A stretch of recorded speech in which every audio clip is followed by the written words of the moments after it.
నమస్తే అండి రాధాకృష్ణ గారు. సో ముందుగా అబ్సెసివ్ కంపల్సరీ డిజార్డర్ అంటే ఏంటి? ఆ వర్డ్ అబ్సెసివ్లోనే ఉందండి.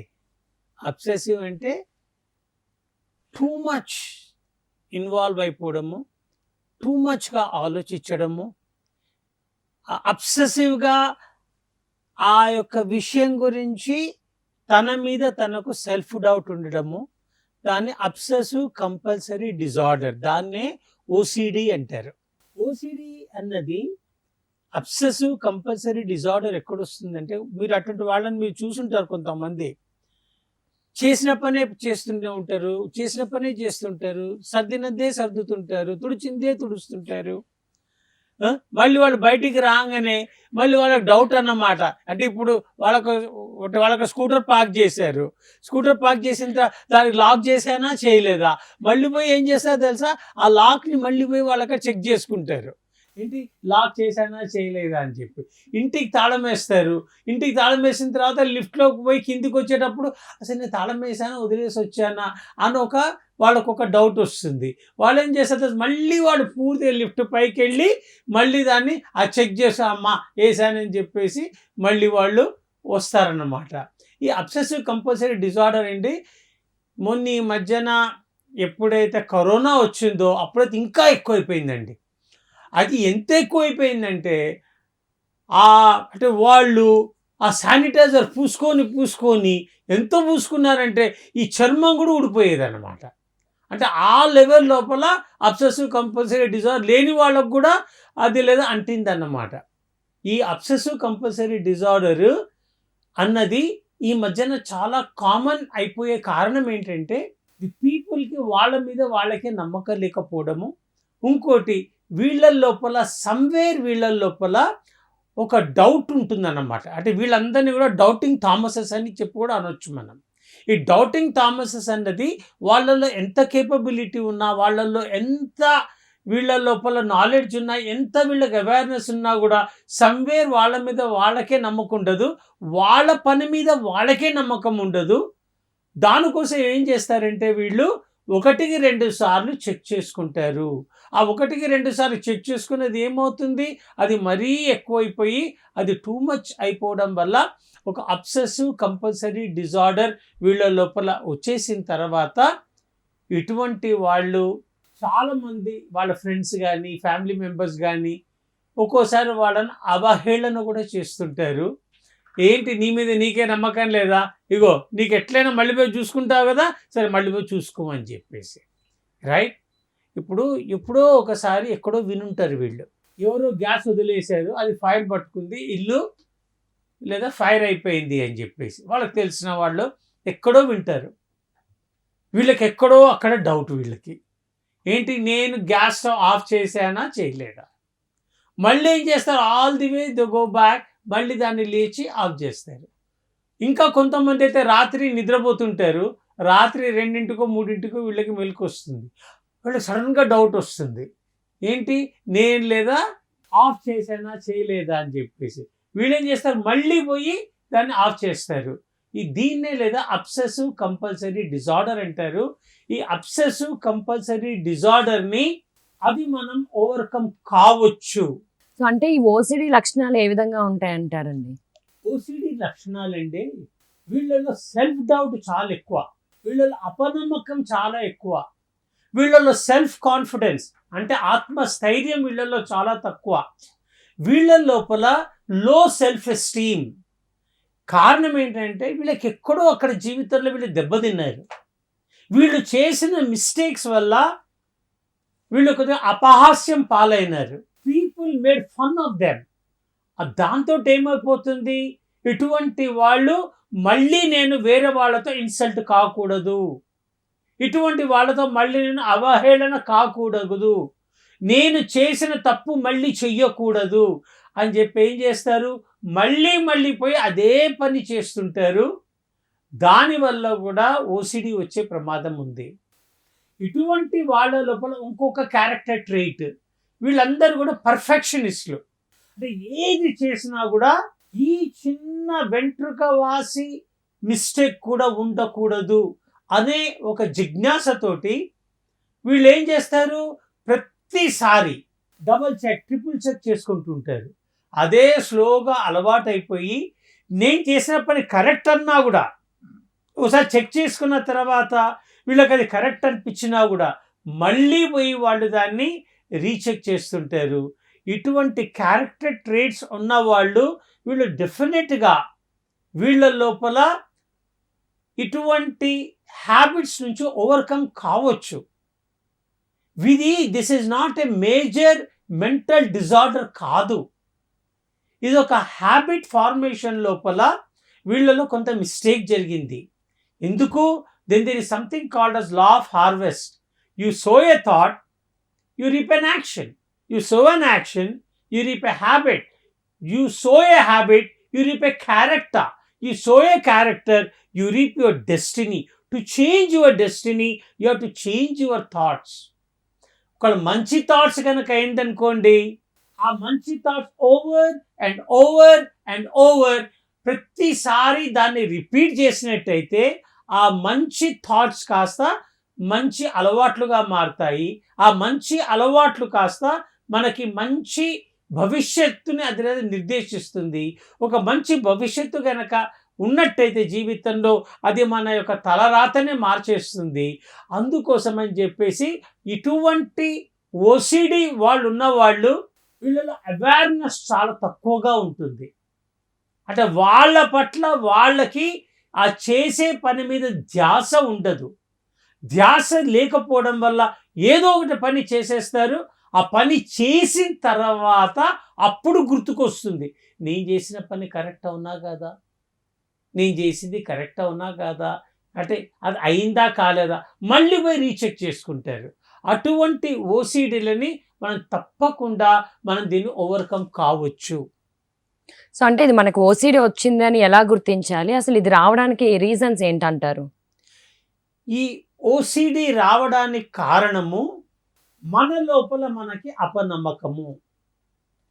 ఇక ఓసిడి రావడానికి కారణాలు మనం చేసే చిన్న చిన్న తప్పులు. అదిలో చిన్నప్పటి నుంచి అలవాటు అవుతుంది. ఎప్పుడో మీరు ఒక గ్లాస్ పడేస్తారు, అమ్మ అంటుంది అస్సలు జాగ్రత్త లేదు, అన్నీ పడేస్తుంటావు, కనీసం ధ్యాస పెట్టు అని చెప్పి అరుస్తారు. అప్పుడు ఏమవుతుంది, వీళ్ళకి ఆటో సజెషన్ ఇచ్చారు, ఏంటి నువ్వు అన్నీ చెడగొడతావు, అన్నీ పడగొడతావు, అన్నీ ఇరగొడతావు, నీకు ధ్యాస లేదు. Children are like wet cement. Any impressions you leave on them it becomes permanent. చాలా పిల్లలతో ఉన్నప్పుడు అండి చాలా జాగ్రత్తగా ఉండాలి. పిల్లల లోపల వాళ్ళల్లో ఒక కాన్ఫిడెన్స్ని నింపగలగాలి. వాళ్ళు చేసే తప్పులన్నీ మన భూతద్దంలోంచి మనం చూసి దాన్ని కామెంట్ చేసినప్పుడు ఏమవుతోంది, వీళ్ళల్లో ఒక అపనమ్మకం కలిగి ఒక నెగటివిటీ పెరిగి నేను చేసిన పని కరెక్ట్ అవునా కాదా అని చెప్పి వీళ్ళల్లో డౌట్ వచ్చి వీళ్ళు చేసిన పనే చేసి అదొక ఓసిడిగా మారేటువంటి అవకాశం ఉంది.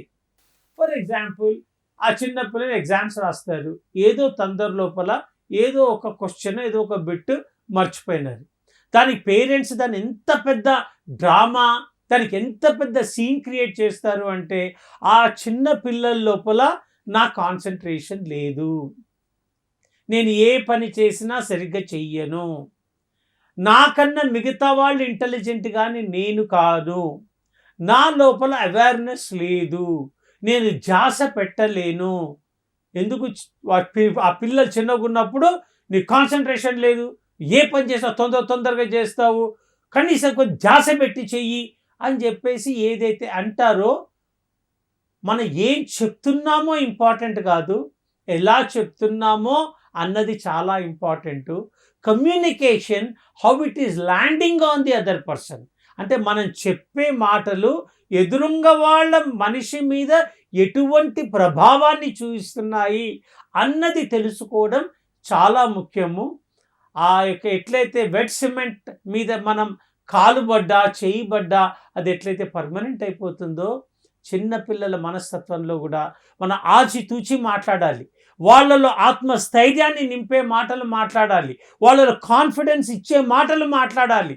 వాళ్ళు ఏదైనా చిన్న తప్పు చేసినా కూడా నాన్న ఈ చిన్న తప్పు చేసావు నువ్వు తాళం వేయడం మర్చిపోయినావు, మరి దానికి ఏం చేయాలి అని అడిగితే నేను కొద్దిగా ధ్యాస పెట్టి అవేర్నెస్ తోటి నేను తాళం వేస్తే నాకు గుర్తుంటుంది, వెరీ గుడ్ అనుకుంటూ మనం కనుక ప్యాట్ చేసినట్టయితే వాళ్ళల్లో ఒక కాన్ఫిడెన్స్ వచ్చి ఆత్మస్థైర్యం పెరిగి వీళ్ళకి ఓసిడి లక్షణాలు చిన్నప్పటి నుంచే డెవలప్ కాకుండా అది దోహదపడతాయి.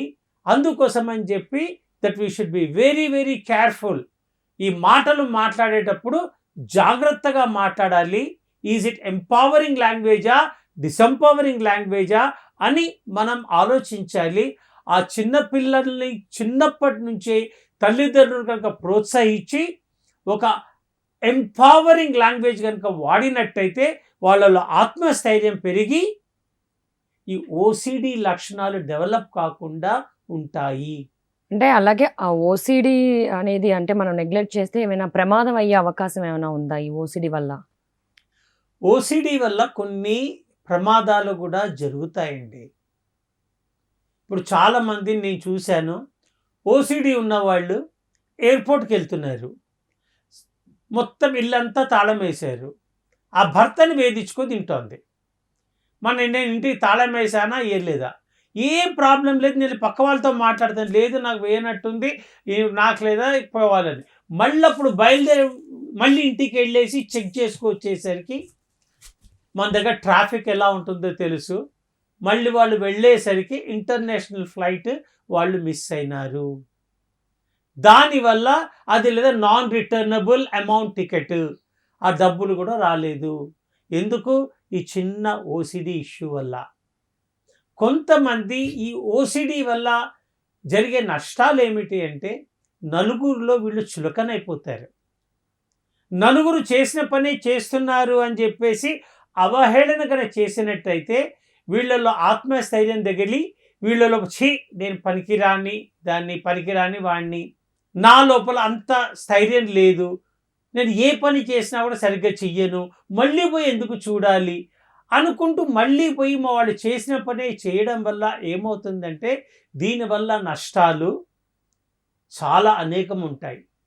ఇప్పుడు కొంతమంది స్టూడెంట్స్ ఉన్నారు, వాళ్ళు బాగా చదువుకుంటారు, ఆ ఓసిడి వల్ల ఆ చదివిన పాఠమే మళ్ళీ చదువుతారు, ఆ పాయింట్స్ రాసుకొని వాళ్ళకి అన్నీ గుర్తున్నాయి. కానీ వాళ్ళల్లో అపనమ్మకం ఏంటి, నాకు ఎగ్జామ్స్కి కనుక నేను వెళ్ళినప్పుడు మళ్ళీ అక్కడ నేను దాన్ని సరిగ్గా రీప్రొడ్యూస్ చేయలేనేమో అనే ఒక అపనమ్మకం కలుగుతుంది.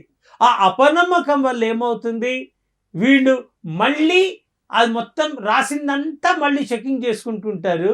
కానీ అన్నిటికన్నా ఫస్ట్ అండ్ ఫార్మోస్ట్ ఈజ్ ఆ రాసిన క్వశ్చన్నే మళ్ళీ చదువుకొని టైం వేస్ట్ చేసే బదులు ఇటువంటి పిల్లలు ఫస్ట్ అండ్ ఫార్మోస్ట్ అన్ని క్వశ్చన్స్ అటెంప్ట్ చేసి దాన్ని రాసుకొని మళ్ళీ అంత అయిపోయిన తర్వాత టైం ఉన్నట్టయితే మళ్ళీ ఒకసారి రివ్యూ చేసుకోవచ్చు.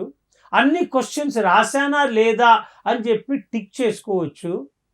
కానీ చదివి రాసిందే రాసి అదే ఆలోచనలో కనుక ఉన్నట్టయితే ఇటువంటి వాళ్ళకి కష్టాలు చాలా ఎదురవుతాయి. వీళ్ళు సాధించాలనుకున్నవన్నీ వీళ్ళు సాధించలేరు. ఈ అపనమ్మకం కారణంగా వీళ్ళు నలుగురిలో చులకనైపోయి వీళ్ళలో ఆత్మస్థైర్యం వెలిగి వీళ్ళ టోటల్ కెపాసిటీ బిల్డింగ్ ఏదైతే ఉందో దానికి దోహదపడకుండా వీళ్ళ యొక్క ప్రొడక్టివిటీ తగ్గడం వల్ల వీళ్ళలో అపనమ్మకం ఏర్పడి వీళ్ళలో ఉన్న పొటెన్షియల్ని వీళ్ళు టోటల్గా ఎక్స్ప్లోర్ చేయకుండా వీళ్ళు ఒక డౌటింగ్ పీపుల్ లాగా ఉండి నలుగురికి చులకన అయ్యే అవకాశం ఉంది. This can be overcome. So అలాగే ఇది ఆరోగ్యంపై ఎలాంటి ప్రభావం చూపిస్తుంది అంటారు? దీన్ని లేదా ఓవర్కమ్ చేయొచ్చండి. ఓసిడి అన్నది ఆరోగ్యం మీద ప్రభావం చూపుతుంది. ఎందుకంటే దీన్ని ఓవర్కమ్ చేయడం అన్నది చాలా ఇంపార్టెంట్. కానీ ఓవర్కమ్ ఎట్లా కావాలో అన్న దానికన్నా బిఫోరు మన ఆరోగ్యంపై అంటే మానసిక శారీరక ఆరోగ్యంపై దీని ప్రభావం చాలా ఉంటుంది. ఫర్ ఎగ్జాంపుల్, కొంతమంది పెద్దవాళ్ళు నేను ట్యాబ్లెట్ వేసుకున్నానా లేదా అని చెప్పి వాళ్ళకు డౌట్ వస్తుంది. మళ్ళీ ఇంట్లో అడగకుండా మళ్ళీ వీళ్ళు వేసుకున్న టాబ్లెట్లే వీళ్ళు ఇంకోసారి వేసేసుకుంటారు. ఆ వేసుకున్న టాబ్లెట్ మళ్ళీ వేసుకోవడం వల్ల ఫర్ ఎగ్జాంపుల్ వాళ్ళు డయాబెటిక్ పీపుల్, వాళ్ళు కరెక్ట్‌గా వాళ్ళు మందేసుకున్నారు. మళ్ళీ ఆ మొత్తం డ్రగ్స్ వేసుకునేసరికి, ఆ మందు వేసుకునేసరికి వీళ్ళలో షుగర్ లెవెల్స్ డ్రాప్ అయిపోతాయి. ఆ షుగర్ లెవెల్స్ డ్రాప్ అయిపోయి వీళ్ళని హాస్పిటల్‌లో కూడా జాయిన్ చేయాల్సినటువంటి పరిస్థితి ఏర్పడుతుంది. బీపీ టాబ్లెట్ ఉంది. ఏసుకున్నానా లేదా అని చెప్పి డౌటు. మళ్ళీ వేసుకున్న తర్వాత ఇంకొక బీపీ ఏసుకునేసరికి ఆ ఫుల్ బ్లడ్ ప్రెషర్ వీళ్ళది ఫుల్‌గా డౌన్ అయిపోయి, వీళ్ళకి ఒక చక్కరొచ్చినట్టు వచ్చి పడిపోయి హాస్పిటల్స్ లోపల వీళ్ళని జాయిన్ చేసినటువంటి దాఖలాలు కూడా ఉన్నాయి. ఇటువంటివి గనుక ఓవర్‌కమ్ కావాలి అంటే మానసికంగా, శారీరకంగా we have to be very alert and very strong. ఇటువంటి వాళ్ళకి ఏ పని చేసినా కూడా ఒక ధ్యాసతోటి చెయ్యాలి. ఎలానంటే ఇప్పుడు టాబ్లెట్ వేసుకున్నప్పుడు స్లోగా బీ అవేర్. నేను ఆ స్ట్రిప్ గీశాను. ఇది ఓసిడి ఎక్కువగానండి ఎవరికైతే తొందరగా చేసే అలవాటు ఉంటుంది చూసారా, వాళ్ళల్లో ఎక్కువగా ఉంటుంది. ఆ తొందర లోపల నేను చేశానా చేయలేదా అనే ఒక మీమాంస వీళ్ళ లోపల ఉంటుంది. అయితే ఇటువంటి వాళ్ళు నేను ఆ డబ్బా తీశాను, ఆ టాబ్లెట్ స్ట్రిప్ తీశాను, దాని కవర్ ఓపెన్ చేశాను and I'm aware of that coldness of that aluminium strip. ఆ టాబ్లెట్ ఏ షేప్లో ఉంది, ఏ కలర్లో ఉంది, ఆ టాబ్లెట్ నోట్లో వేసుకున్నాను. అదేవిధంగా ఆ గ్లాస్ వాటర్ చల్లగా ఉందా హాట్గా ఉందా అది కొద్దిగా అవేర్నెస్ తోటి మీరు ఆ టాబ్లెట్ని మీరు నోట్లో వేసుకొని వాటర్ తాగారు. మళ్ళీ అది పెట్టి మీరు అక్కడి నుంచి మీరు భోజనానికి మీరు వెళ్ళారు అనే ఒక అవేర్నెస్ తోటి, అటు తొందరగా కాకుండా ఆ చిన్న అవేర్నెస్ కనుక డెవలప్ చేసుకున్నట్టయితే థింగ్స్ విల్ బి ఈజియర్. ఈ ఓసిడి అన్నది మల్టీ టాస్కింగ్ చేసే వాళ్ళల్లో చాలా ఎక్కువగా గమనించారండి. అంటే ఒకటేసారి వీళ్ళు 4 పనులు చేస్తుంటారు. అప్పుడేంటి మన యొక్క బ్రెయిన్ ఎఫిషియన్సీ, మనం చేసే పనిలో ధ్యాస, మన ప్రొడక్టివిటీ తగ్గుతుంది. అప్పుడు ఏది ముందు చేశాను ఏది చేయలేదని వీళ్ళల్లో ఒక డౌట్ వచ్చి మళ్ళీ వాళ్ళు దాన్ని చేయడం మొదలుపెట్టడంతో ఇటువంటి వాళ్ళు మల్టీ టాస్కింగ్ చేయకుండా ఏ పని చేసినా ధ్యాసతో చెయ్యండి. మీకు వీలున్నప్పుడల్లా ఒక జస్ట్ 1 minute కళ్ళు మూసుకొని శ్వాస మీద ధ్యాస పెట్టండి. శ్వాస మీద ధ్యాస అంటే ఇన్హలేషన్ ఎలా ఉంది, ఎక్సలేషన్ ఎలా అవుతోంది. Inhaling and exhaling. శ్వాస తీసుకుంటున్నాను, వదులుతున్నాను. ఇటువంటి చిన్న ఎక్సర్సైజులు చేయడం వల్ల వీళ్ళ లోపల ఓసిడి తగ్గే ఛాన్సులు చాలా ఉంటాయి. ఒకటి ఓసిడి లెవెల్స్ ఎక్కువ కనుక ఉన్నట్టయితే ఇది శారీరకంగా మనల్ని కృంగదీస్తుంది. ఇటువంటి వాళ్ళు ఏం చేయాలి, ఒక డైరీ రాసుకోవాలి. ఏంటి, నేను ఒక 10 minutes బిఫోర్ ఏం చేశాను, జస్ట్ 1 word రాయండి. 1 hour బిఫోర్ ఏం చేశాను అది మీరు రాయండి. అప్పుడు ఏమవుతుంది, మనకు అలవాటు, ఒక మంచి అలవాటు మన లోపల వచ్చి ఒక అవేర్నెస్ పెరిగినప్పుడు అబ్సెసివ్ కంపల్సరీ డిజార్డర్. అబ్సెసివ్ అంటే చెయ్యాలి అనే ఒక pressure of the mind and body ఏదైతే మనం చేస్తామో అది తగ్గుతుంది. మన మైండ్ గెట్స్ ఎ మెసేజ్, ఈ పని నేను ఆల్రెడీ చేసేసాను, గుడ్, నాకు గుర్తొచ్చింది అని చెప్పి ప్యాట్ యువర్ సెల్ఫ్. ఈ చిన్న చిట్కాలు చేయడం వల్ల వీళ్ళు obsessive compulsory disorder OCD levels చాలా తగ్గుతాయి. లేకపోతే ఇటువంటి వాళ్ళు ఒక డిప్రెషన్కి వెళ్ళేటువంటి అవకాశం కూడా ఉంటుంది. సో అంటే అసలు ఓసిడి తగ్గడానికి ఇప్పుడు మీరు ఎలాంటి జాగ్రత్తలు తీసుకోవాలో చెప్పారు. అసలు రాకుండా ఉండాలంటే ఏమైనా జాగ్రత్తలు పాటిస్తే ఓసిడి రాకుండా ఉంటుందా? ఓసిడి రాకుండా ఉండాలి అంటే చిన్నప్పటి నుంచే పిల్లలకి ఒక ఆటో సజెషన్ ఇవ్వాలి. మన కల్చర్లోనండి పిల్లల్ని ఎప్పుడు కోపడతాం, పిల్లల్ని ఎప్పుడు తిడతాము, పిల్లల్ని ఎప్పుడు చికాకు పడతాము. వాళ్ళలో ఉన్న నెగిటివ్ క్వాలిటీసే చూస్తాము. వాళ్ళని మెప్పుకోవడం అన్నది మనలో చాలా తక్కువ మన కల్చర్లో. ఇటువంటి పిల్లల్ని మన భూతద్దంలోంచి వాళ్ళ తప్పులు చూడకుండా భూతద్దంలోంచి వాళ్ళు ఏం మంచి పనులు చేస్తున్నారు. ఒక పెయింటింగ్ చేశాడు చిన్నదే, అబ్బా ఎంత ధ్యాసతోటి ఎంత బాగా చేసావు నాన్న అని మెప్పుకోరుగా మీరు ఒక ప్యాట్ ఇచ్చారనుకోండి, వీళ్ళలో కాన్ఫిడెన్స్ పెరుగుతుంది, ఇటువంటి వాళ్ళ లోపల ఆత్మస్థైర్యం పెరుగుతుంది.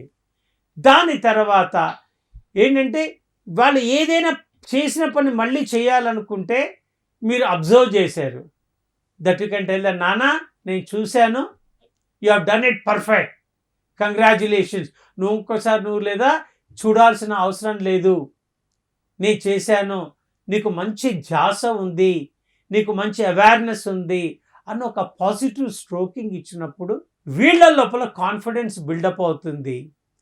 వీళ్ళ లోపల అబ్సెసివ్ కంపల్సివ్ డిజార్డర్ వీళ్ళకి వచ్చే అవకాశమే ఉండదు. దీనికి కావాల్సిందల్లా వీళ్ళలో అవేర్నెస్ పెంచాలి. అవేర్నెస్ పెంచాలి అంటే చిన్నప్పటి నుంచే వీళ్ళు ఏ చిన్న పని చేస్తున్నా మనం వీళ్ళ లోపల ఒక ధ్యాస పెంచాలి. ఫర్ ఎగ్జాంపుల్ ఈ మధ్యన చిన్న పిల్లలు కనుక భోంచేయకపోతే, వాళ్ళు పెట్టిన ఫుడ్ తినకపోతే పేరెంట్ చేసే తప్పేంటి అంటే వాళ్ళకి మొబైల్ ఇచ్చేస్తున్నారు, లేకపోతే వాళ్ళకి ఏం చేస్తారు, ఒకటి ట్యాబ్ ఇచ్చేస్తున్నారు. ఆ ట్యాబే పిల్లల కోసం కొంటున్నారు. ఆ ట్యాబ్ చూసుకుంటూ వాడు ఏం తింటున్నాడో కూడా అర్థం కాదు, ఆ ట్యాబ్ చూస్తూనే ఉంటాడు, వాళ్ళు ఏదో తింటూనే ఉంటారు. వీళ్ళ లోపల ధ్యాస తగ్గిపోయిన తర్వాత ఇటువంటి వాళ్ళకి ఆ తింటున్నది కూడా తెలియక, వాళ్ళ కడుపు నిండిపోయిందన్నది కూడా వీళ్ళకి తెలియక ఆ తింటూనే ఉంటారు. ఆ తినే అలవాటు కూడా ఓసిడి లెవెల్కి దారితీసి వీళ్ళు తిన్నా కూడా అది సరిపోలేదేమో అని చెప్పి ఇంకా తింటూనే ఉంటారు, ఇంకా తింటూనే ఉంటారు, ఇంకా తింటూనే ఉంటారు. అది కాస్త ఓవర్ ఈటింగ్కి దోహదపడుతుంది. ఆ ఓవర్ ఈటింగ్ అయిపోయిన తర్వాత ఆ తల్లిదండ్రులు పిల్లలు లావైపోయిన తర్వాత నువ్వు డైటింగ్ చేయాలి, నువ్వు ఫుడ్ తగ్గించాలి అని చెప్పి చెప్తారు. కానీ దే డోంట్ అండర్స్టాండ్ దాట్ ఆ ఓసిడికి బీజం వేసిందే తల్లిదండ్రులు. ఆ పిల్లవాడు తినడం లేదని చెప్పి వాళ్ళ ముందర వాళ్ళకి మీరు ఐప్యాడో మొబైలు అలవాటు చేసి వాళ్ళ యొక్క క్యారెక్టర్ ట్రేట్స్ని మార్చి వీడు తింటే చాలు అని చెప్పేసి మీరు ఏదైతే ఒక బ్రైబింగ్ లాగా చేస్తున్నారో అది పిల్లల లోపల ఓసిడి రావడానికి కారణం అవుతోంది. Thank you Krishna Radhakrishna thank గారు. యూ అండి. సో ఓసిడి నుంచి ఎలా ఓవర్కమ్ అవ్వాలి, దాని లక్షణాలు ఎలా ఉంటాయని క్లియర్గా ఎక్స్ప్లెయిన్ చేశారు. Thank you so much. So చూసారు కదా, ఓసిడి అనేది ఖచ్చితంగా ప్రమాదం అయ్యే అవకాశం ఉంది కాబట్టి చిన్న చిన్న మెలకువలు కానీ చిన్న చిన్న జాగ్రత్తలు పాటిస్తే ఖచ్చితంగా ఈ ఓసిడి ప్రాబ్లం నుంచి మనం బయటపడచ్చు అంటూ కూడా కృష్ణ రాధాకృష్ణ గారు చక్కగా వివరించారు. మరి ఇలాంటి వీడియోస్ కోసం చూస్తూనే ఉండండి HM TV Health Plus 24 గంటల ఆరోగ్య సంజీవిని.